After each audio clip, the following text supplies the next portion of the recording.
पति ब्रह्मचारी।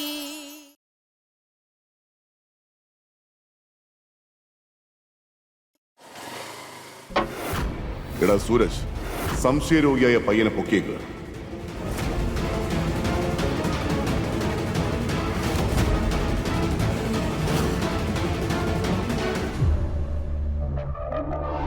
ഇഷയെ വളർത്തുന്നത് അപകടം വിളിച്ചു വരുത്തുന്നത് പോലെയാണ് ഗുലാം. നീ എന്തിനാ ആ പെണ്ണിന് ഇത്രയും പ്രാധാന്യം കൊടുക്കുന്നേ?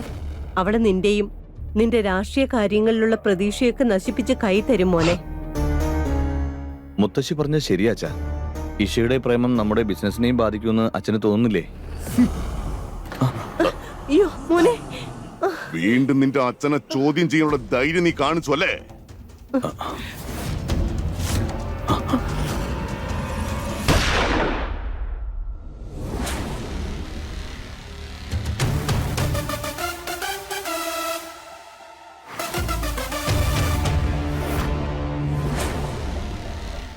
പ്ലീസ് എന്നെ വിട്ടേക്ക്.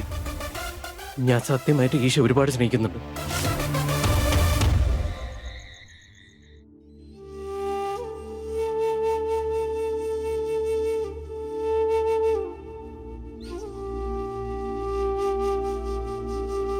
നോക്കനിയ, പിന്നെയും പഴയതുപോലെ ആലോചിക്കുവാണോ? ഇങ്ങനെ എപ്പോഴും പഴയ കാര്യങ്ങൾ തന്നെ പൊയ്ക്കൊണ്ടിരുന്നാലേ ജീവിതത്തിൽ എങ്ങനെയാ മുന്നോട്ട് പോകുന്നേ? പിന്നെ പ്രിയയുടെ കല്യാണം നടന്നില്ലെങ്കിൽ അതിൽ സൂരജിന് വിഷമമൊന്നും ഉണ്ടാവില്ല എന്ന് നിങ്ങളോട് ആരാ പറഞ്ഞത്? സ്വന്തം പെങ്ങന്മാരോടാ അവൻ അവന്റെ ജീവൻ തന്നെ വെച്ചിരിക്കുന്നത്. അങ്കിൾ, എനിക്ക് നിങ്ങളെ ചിലത് കാണിക്കാനുണ്ട്. അമ്മായി, നിങ്ങളും വരൂ. എന്ത് കാണിക്കാനാ?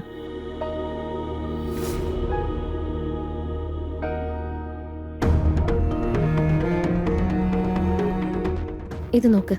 നിങ്ങൾ വളരെയധികം വെറുക്കുന്ന നിങ്ങളുടെ മോനുണ്ടല്ലോ, ആ മോന് നിങ്ങളുടെ ഈ ഫോട്ടോ തലയണയുടെ അടിയിൽ വെച്ച് കിടന്നുറങ്ങുന്നത്. നിങ്ങളോടൊന്ന് സംസാരിക്കാൻ പോലും അവന് പറ്റുന്നില്ല. പക്ഷെ ഈ ഫോട്ടോ നോക്കിയിട്ട് അവൻ ഇന്ന് ഒരുപാട് സംസാരിക്കാറുണ്ട്.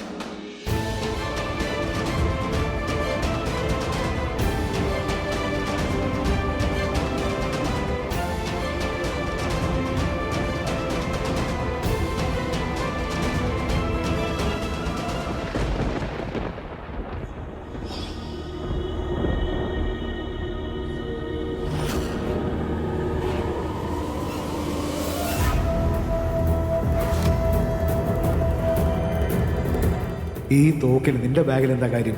പറ പറ.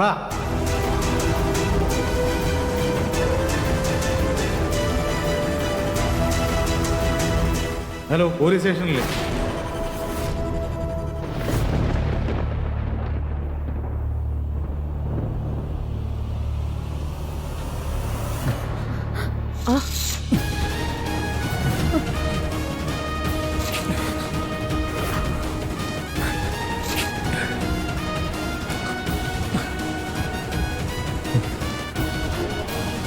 നീ രത്നമാണെന്ന് വിചാരിക്കുന്നവനുണ്ടല്ലോ,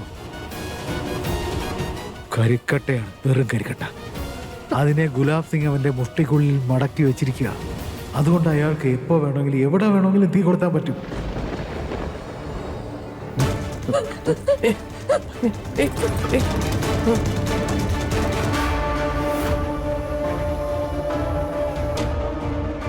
കല്യാണത്തിന് എന്തായാലും വരണേ, എന്നിട്ട് ഭക്ഷണം കഴിച്ചിട്ടേ പോവാവൂ.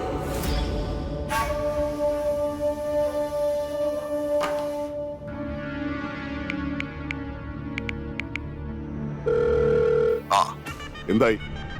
നടന്നു സാർ. റോഹനെ അവന്റെ കുടുംബത്തെയും എന്റെ തോക്കിന്റെ മുന്നിൽ നിർത്തിയിരിക്കാൻ ഞാൻ. മിടുക്കൻ. ഈശ കള്ളം പറഞ്ഞത്. നീ ഗുണ്ടയാണ്, ശരിക്കും ഗുണ്ട. നീ ഗുണ്ടയായത് എങ്ങനെയാണെന്ന് ഈ നാട്ടുകാർക്ക് മൊത്തം അറിയാം. നിന്നെയൊക്കെ ജനിച്ച ദിവസം തന്നെ നിന്റെ അച്ഛൻ നിന്നെ കൊന്നു കളഞ്ഞെന്നെങ്കിൽ എത്ര നന്നായിരുന്നു.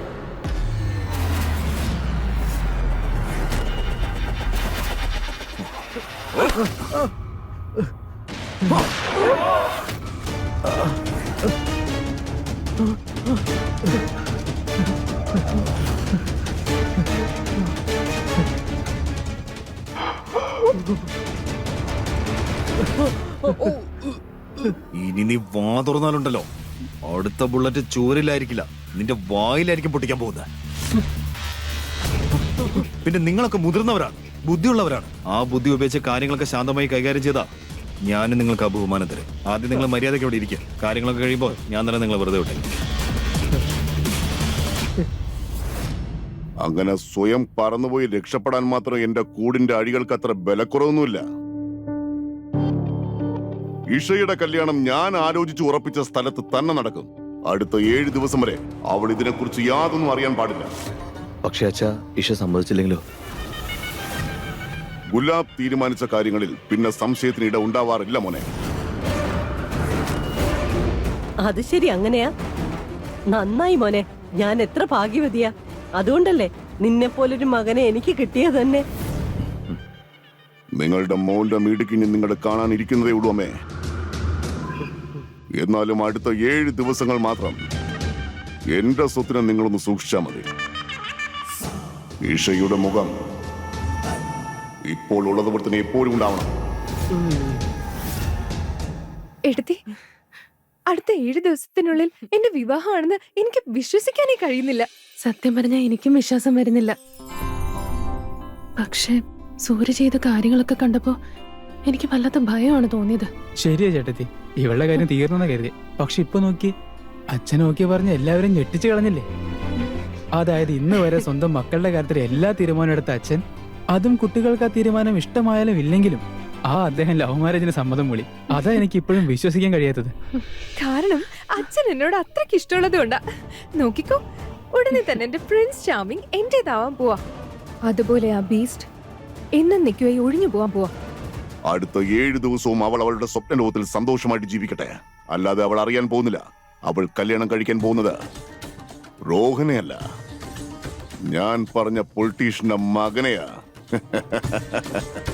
ഇനി മുതൽ നിങ്ങളൊക്കെ കാണാൻ പോകുന്നത് ഗുലാബ് സിംഗിന്റെ രാഷ്ട്രീയം. എത്ര സന്തോഷത്തോടെയാണ് ഈഷ റോഹനെ മനസ്സിൽ നിന്നും വലിച്ചെറിഞ്ഞ് ഞാൻ പറഞ്ഞ പയ്യനെ കെട്ടാൻ പോകുന്നതെന്ന്. നിങ്ങളൊക്കെ സന്തോഷിച്ചോ? എല്ലാവരും കല്യാണത്തിലുള്ള ഗംഭീര ഒരുക്കങ്ങളൊക്കെ തുടങ്ങിക്കോ. ഇനിയുള്ളത് ഗുലാബിന്റെ കളിയാ. അതോടെ റോഹന്റെ കാര്യം പോക്കാ. മൊത്തത്തിൽ അടിപൊളിയാ.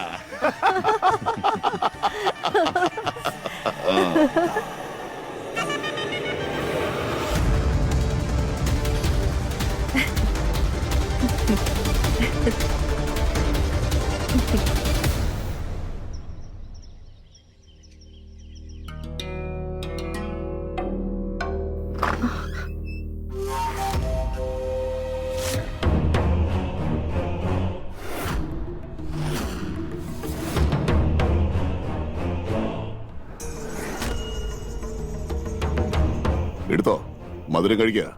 നല്ലൊരു വാർത്ത അറിയിക്കാനാണ് ഞാൻ വന്നത്. എന്താ? എന്റെ മോള് നിന്റെ ശരിക്കുള്ള സ്വഭാവം മനസ്സിലാക്കിയോ?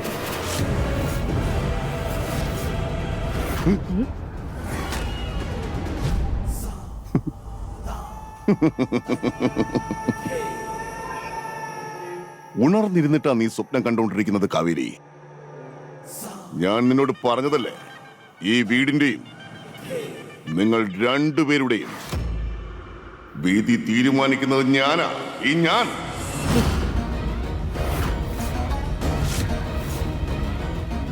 എടുത്തോ, കഴിക്കൂ. തുറക്ക്, തുറക്കാൻ. മധുരം എന്തായാലും നീ കഴിച്ചേ മതിയാകൂ. കാരണം മോളുടെ കല്യാണം തീരുമാനിച്ചിട്ട് ഞാൻ വന്നിരിക്കുന്നത്.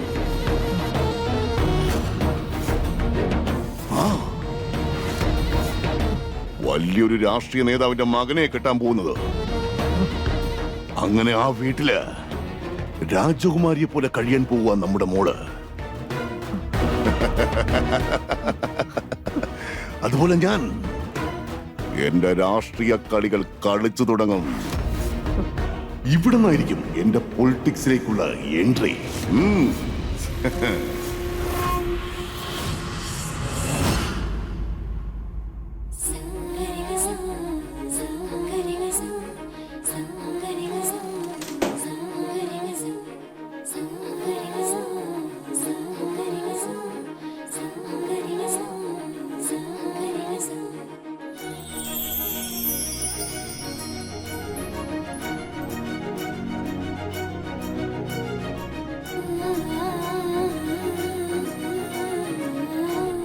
വളകൾ തൊടുമ്പോഴൊക്കെ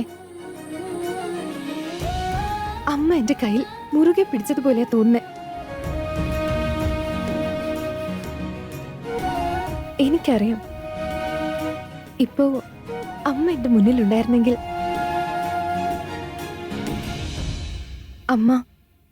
അമ്മയുടെ കൈകൊണ്ട് എന്നെ മണവാട്ടിയായി ഒരുക്കുമായിരുന്നു. ഈ വളകൾ ഞാൻ സൂക്ഷിച്ചു വെച്ചതാ. എന്നെങ്കിലും എന്റെ കല്യാണം ഉണ്ടാവുമ്പോ എടുത്തണിയാൻ വേണ്ടി. എനിക്ക് എന്റെ അമ്മ എന്റെ കൂടെ ഉള്ളതുപോലെ തോന്നും.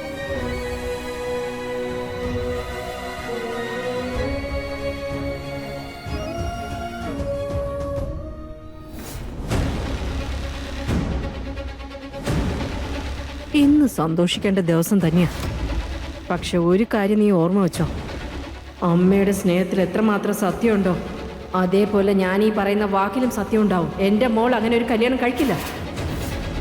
അവള് നിന്റെ സ്വർണ്ണക്കൂട് തകർത്ത് സ്വതന്ത്രയെ ആകാശത്ത് പറക്കും. മതി. നീ ഒരു കാര്യം ഓർത്തു വെച്ചോ, അവൾ അവളുടെ ഭർത്താവിന്റെ കൂടെ വീട്ടിൽ പോകുന്ന ദിവസം അന്ന് ഞാൻ നിന്നെ അറിയിക്കും. എന്റെ പ്രിയപ്പെട്ട മോള് മറ്റൊരു വീട്ടിലെ മഹാറാണിയായി മാറിയിരിക്കുന്ന കാര്യം അന്ന് അവൾക്ക് ഒന്നും ചെയ്യാൻ പറ്റില്ല. വേണമെന്നും പറയാൻ പറ്റില്ല, വേണ്ടെന്നും പറയാൻ പറ്റില്ല. മനസ്സിലായോ? എന്റെ വാക്ക് കല്ലിൽ പതിഞ്ഞ വര പോലെയാ. അത് പിന്നെ മറ്റാർക്കും മാച്ചു കളയാൻ പറ്റില്ല, ആർക്കും കഴിയില്ല.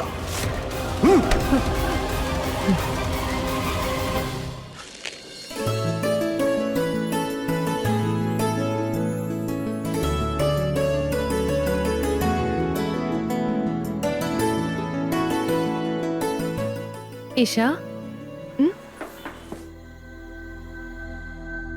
ചേട്ടത്തി, ഇവളെന്താ വന്നിരിക്കുന്നെ? നിന്നെ ഒരുക്കാൻ തന്നെ. അച്ഛന്റെ ഓർഡറാ. വീട്ടിലാരോ വിരുന്നുകാര് വരുന്നുണ്ട്. അപ്പൊ അച്ഛൻ കരുതുന്നത് അവര് വരുമ്പോ അച്ഛന്റെ പൊന്നുമോള് ശരിക്കും ചന്ദ്രനെ പോലെ വെട്ടിത്തിളങ്ങണമെന്നാ. അതിനിപ്പോ അവര് വരുന്നത് എന്നെ കാണാനാണോ? എന്തായാലും അച്ഛന്റെ ഓർഡറല്ലേ, പറ്റില്ലെന്ന് പറയാൻ പറ്റുമോ?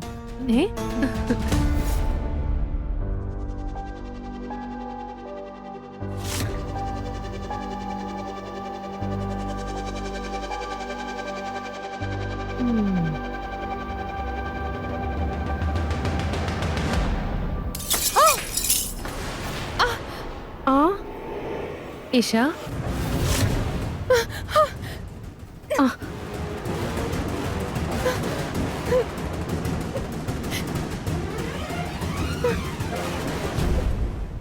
വേണ്ട വേണ്ട മോളെ, ഞാൻ എടുക്കാം. നിങ്ങൾ എന്തായി ചെയ്തേ? ഒന്ന് നോക്കിയും കണ്ടൊക്കെ കാര്യങ്ങൾ ചെയ്തൂടെ? നിങ്ങൾ എവിടെ ശ്രദ്ധിച്ചിട്ടാ വന്നേ? അത് ഒരബദ്ധം. വിലപ്പെട്ട വളയാന്ന് അറിയോ? മതി, ഇവിടെ നിന്ന് പോയി തരൂ. ഞാൻ മരുന്ന് പോയിട്ട് തരാം. നിങ്ങൾ ഇപ്പൊ ഇവിടെ നിന്ന് പോയാ മതി, എനിക്കൊന്നും കേൾക്കണ്ട.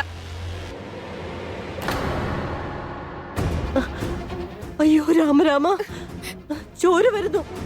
ഇത് കണ്ടിട്ട് നിങ്ങൾ എല്ലാരും നോക്കി നിൽക്കുവാണോ? ഇനി ഇവിടെ നിന്നിട്ട് എന്തിനു വേണ്ടിയാ കാത്തിരിക്കുന്നേ? വേഗം അവളെ കൊണ്ടുപോയി വേണ്ട മരുന്ന് വെച്ചു കൊടുക്ക്. ശരി മുത്തശ്ശി, വരൂ. നിനക്കൊന്നും നാണല്ലേ? ഒരു വീട്ടിൽ ഉപ്പും ചോറും തിന്നിട്ട് അവിടുത്തെ ആൾക്കാരുടെ രക്തം ഒഴുക്കുവാണല്ലേ? അത് അബദ്ധത്തിൽ അറിയാതെ പറ്റിപ്പോയതാ. എന്നോട് ക്ഷമിക്കണം. തെറ്റ് ചെയ്താൽ മാപ്പ് കൊടുക്കുന്നത് അർഹതയുള്ളവർക്ക് മാത്രമാ. നിന്നെ പോലുള്ളവർക്ക് ശിക്ഷയാ കൊടുക്കേണ്ടത്.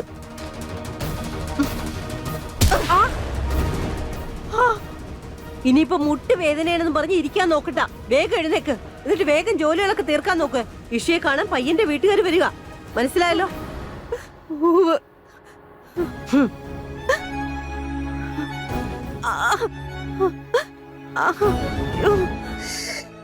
എന്തൊരു വേദന എന്റെ ഭഗവാനെ.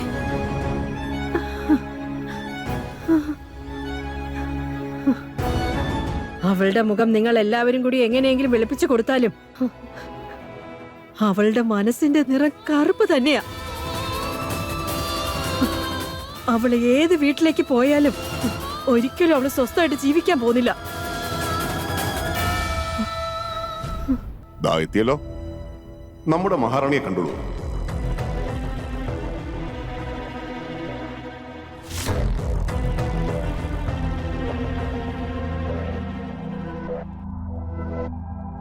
ഇതാണ് ഈഷ.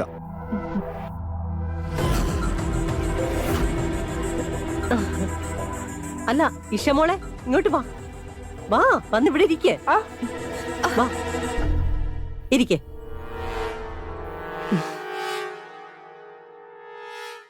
ഈ നാട്ടിൽ മൊത്തം നിങ്ങളുടെ അന്തസ്സിനെ പറ്റിയും അഭിമാനത്തിനെ പറ്റിയും കേട്ടത് വളരെ ശരി തന്നെയാണ്. ഉം.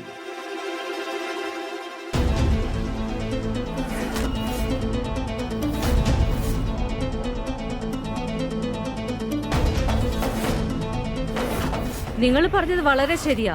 ഇഷമോളെ കാണാൻ തന്നെ എന്തു ഭംഗിയാ. ഇവര് തമ്മിലുള്ള ചേർച്ച പറയുകയാണെങ്കിൽ രാധാകൃഷ്ണന്മാരെ പോലെ തന്നെയുണ്ട്. ഉം.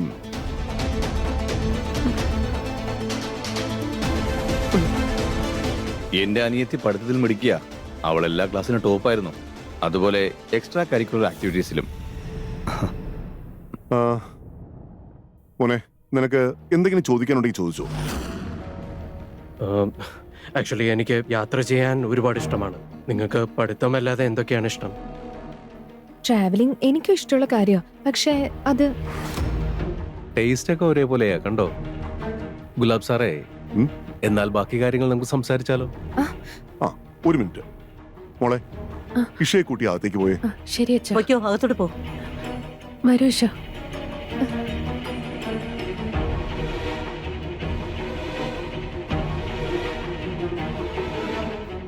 അപ്പോ വളരെ സന്തോഷം. എല്ലാവർക്കും അഭിനന്ദനങ്ങൾ. മധുരം എടുക്കൂ. ആ നിങ്ങളും കഴിക്കൂ. ആ, വളരെ സന്തോഷം. ദാ, എടുക്കൂ. താങ്ക്സ്. ഞാൻ നേരത്തെ തന്നെ നിങ്ങളോട് പറഞ്ഞിരുന്നില്ലേ, എന്തായാലും ഇപ്പൊ ഈ കല്യാണം നമുക്ക് 7 ദിവസത്തിനകം നടന്നേ ആ, തീരൂ. അത് നിങ്ങൾ നേരത്തെ പറഞ്ഞല്ലോ. ഞങ്ങളുടെ ഭാവി മരുമകന് ഡിഗ്രി പൂർത്തിയാക്കാനായിട്ട് 1-2 ആഴ്ചക്കകത്ത് വിദേശത്തേക്ക് പോകണം അല്ലേ? അതെ. അതിന് ടെൻഷൻ ആകേണ്ട കാര്യമൊന്നുമില്ല. ഞങ്ങൾ കല്യാണത്തിന്റെ കാര്യങ്ങളൊക്കെ എപ്പോഴേ തുടങ്ങി കഴിഞ്ഞു. ഇനി ഒരു പേടിയും വേണ്ട. അത് മതി.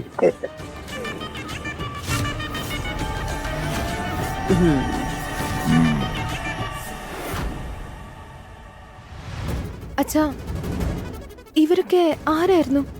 പിന്നെ എന്റെ കല്യാണക്കാരെ സംസാരിക്കുന്ന പോലെ എനിക്കെന്താ തോന്നാൻ കാര്യം? ആഹാ, കൊള്ളാലോ. എന്റെ മോള് മുതിർന്നല്ലോ. വളരെ ശരിയാ. ആക്ച്വലി നിന്നെ അവർക്ക് വളരെ ഇഷ്ടപ്പെട്ടു.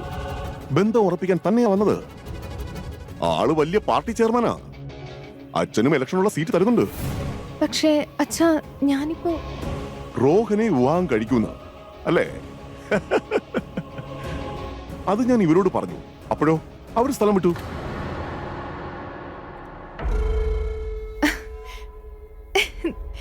താങ്ക് യു അച്ഛാ. അച്ഛന് മാത്രമേ എനിക്കിങ്ങനെ സന്തോഷം തരാൻ കഴിയൂ. എന്റെ മോൾക്ക് വേണ്ടിയല്ലേ.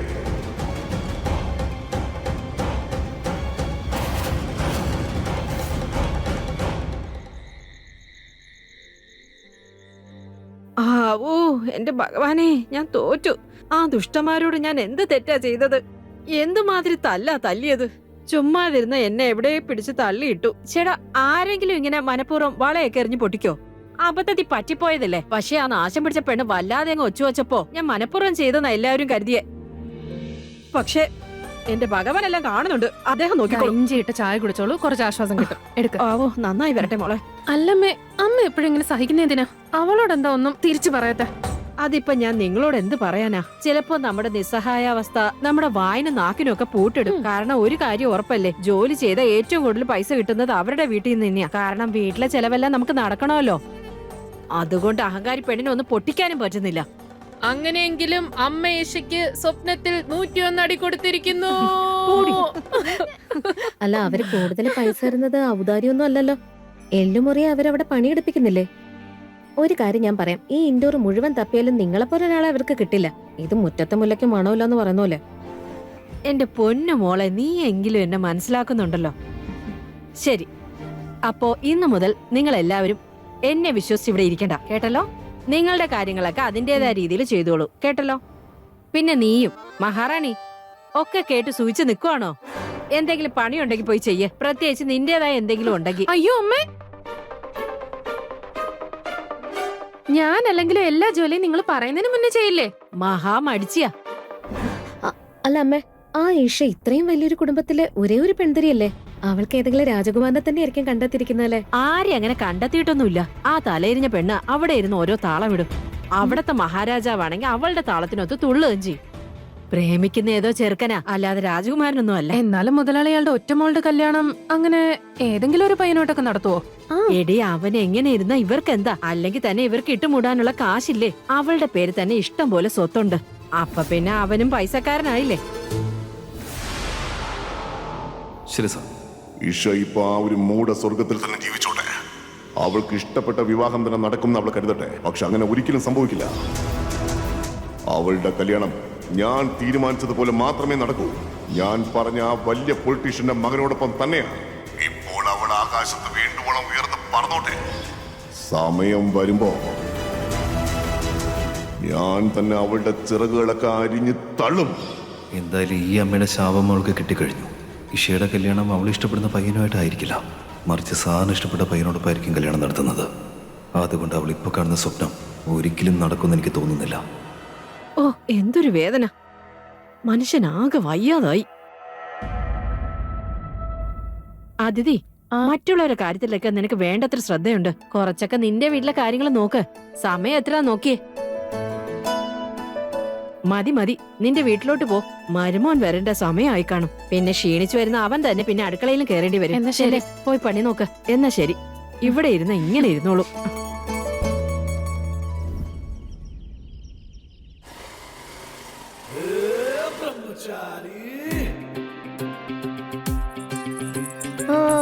ഇത് കാണുമ്പോ നിനക്ക് ആരുടെങ്കിലും ഭംഗിയുള്ള കാലുകൾ ഓർമ്മ വരുന്നുണ്ടോ?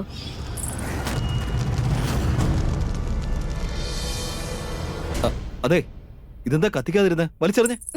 വലിച്ചെറിയാനോ? അല്ലെങ്കിൽ ഞാനിപ്പോ ആരെയും സ്വപ്നം കൊണ്ടൊന്നും നടക്കാറില്ല. എന്തായാലും ആദ്യം എന്നോടൊരു കാര്യം പറ, ഇത് ആരുടെ പാദസര?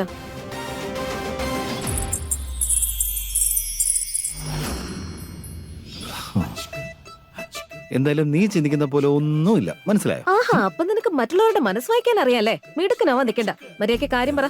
അല്ല, ബ്രഹ്മചാരിയുടെ അടുത്തൊരു പെൺകുട്ടിയുടെ പാദസരം ഉണ്ടെങ്കിൽ അതിനെന്തെങ്കിലും പ്രത്യേകത കാണുമല്ലോ. ചില കാര്യങ്ങൾ നമ്മുടെ കയ്യിൽ കുറച്ചേ ഉള്ളുവെങ്കിലേ വെറുതെ അതിനെ ഉപയോഗിച്ച് ഒരുപാട് അങ്ങ് ബുദ്ധിമുട്ടിക്കരുത്. അതുപോലെയാണ് നിന്റെ തലയ്ക്കത്തുള്ള സാധനത്തിന്റെ കാര്യവും, മനസ്സിലായോ? മാറി മാറി, എനിക്ക് പോണം. ഏയ്, എടാ, ആ പൊയ്ക്കോ പൊയ്ക്കോ, ഞാനും നോക്കട്ടെ. സ്വന്തം നിഴലിന്ന് ഒരാൾക്ക് എത്ര ദൂരം, എത്ര സമയം ഓടാൻ പറ്റും? ആരെങ്കിലും എന്റെ നിന്റെ ഇടയിൽ കയറി വരാൻ ശ്രമിച്ചാലുണ്ടല്ലോ, പിന്നെ ഞാൻ എന്ത് ചെയ്യുമെന്ന് എനിക്ക് തന്നെ പറയാൻ പറ്റില്ല. അവളുടെയൊക്കെ അവസ്ഥ എന്തായിരിക്കുമെന്ന് അവൾക്ക് തന്നെ ചിന്തിക്കാൻ പറ്റില്ല. ദേ, ഒരു കാര്യം ശരിക്കും മനസ്സിൽ ഉറപ്പിച്ചോ. ഈ വീട്ടിലെ ഒരേ ഒരു പെൺകൊച്ചിന്റെ കല്യാണമാണ്. അതിലെന്തെങ്കിലും കുഴപ്പമുണ്ടായാൽ പിന്നെ എന്റെ ചെരുപ്പിന്റെ പാട് നിന്റെ കരണത്ത് കിടക്കും. അങ്ങനെ ഉണ്ടാവില്ല മുതലാളിയമ്മേ. രാമ രാമ രാമ രാമ. ചേട്ടത്തി, ചേട്ടത്തി, അല്ല ചേട്ടത്തി ഇപ്പോഴും ഇങ്ങനെ തന്നെ നിക്കുവാണോ? ഒന്ന് വേഗം റെഡിയാവും, നമുക്ക് ഷോപ്പിങ്ങിന് പോണ്ടേ? ഇവളെങ്ങോട്ട് വരുന്നില്ല. ഇവിടെ വീട്ടില് പിടിപ്പ് ജോലി അടക്കുക. ജ്വല്ലറിക്കാര് വരുന്നുണ്ട്, അതിൽ നിന്ന് ആഭരണം നോക്കിയെടുക്കണം. അതുപോലെ നിന്റെ ഹൽദിയുടെ ഒരുക്കങ്ങൾ നോക്കണം. ഇവള് പോയാ പിന്നെ ആരാ അതൊക്കെ നോക്കുന്നേ? നീ ഒരു കാര്യം ചെയ്യ്, നീ തന്നെ ചെന്ന് ലേങ്ക ഏതാണെന്ന് വെച്ചാൽ എടുക്കാൻ നോക്ക്. ഞാൻ എങ്ങനെയാ? ഞാൻ സൂരജിനെ വേണമെങ്കിൽ പറഞ്ഞുവിടാം. അവൻ നിന്നെ എവിടെയെന്ന് വെച്ചാൽ കൊണ്ടുപോകും. ഒരു ടെൻഷനും വേണ്ട, അവൻ എല്ലാ കാര്യങ്ങളും നോക്കിക്കോളും. ശരി മുതലാളി. ആ സൂരജ്,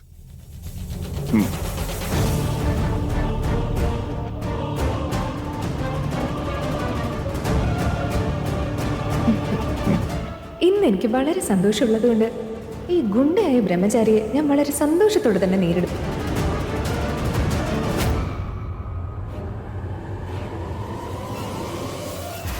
ഞാൻ നിന്റെ വിധികർത്താവാ. അതുകൊണ്ട് നിന്റെ വിധി എന്താണെന്ന് ഞാൻ തീരുമാനിച്ചിട്ടുമുണ്ട്.